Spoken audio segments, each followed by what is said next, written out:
আসসালামু আলাইকুম, কেমন আছো তোমরা সবাই? আশা করি তোমরা সবাই ভালোই আছো। বেশি দেরি না, ভিডিওটা শুরু করা যাক। আমরা আজকে কুইল পাখি, কালো কুইল পাখির মেল ফিমেল চিনবো। আর যেগুলো হলুদ কুইল পাখি সেগুলো তো চিনা যায় না, সেই কুইল পাখিগুলো মেল ফিমেল চিনবো। আমার এই সমস্যাটা সবার থেকে হয়ে থাকে।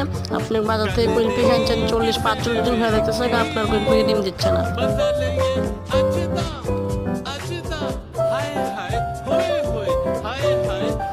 আপনি আমার হাতের মধ্যে কোয়েল পাখি দেখতেছেন, এই কোয়েল পাখিটা মেল। কেমনে বুঝবেন? কোয়েল পাখিটার গলাটা একদম লক্ষ্য করলে বুকের মধ্যে মুখটা একদম খয়েরি কালার হলে মনে করবেন এটা মেল কোয়েল পাখি। আর বুকের ভিতরে তিলা দাগ একদম কম হবে। ওখানে আপনারা ভালো করে লক্ষ্য করলে দেখবেন বুকটা একদম খয়েরি কালার। আর এটা হলো ফিমেল কোয়েল পাখি, বুকটা একদম সাদা আর একটু খয়েরি কালার নাই, আর কালা তিলা দাগ আছে। আর এটা মেল কুইল পাখি, দেখেন বুকটা পুরো খয়েরি। আর এটা ফিমেল, একদম সাদা বুকটা।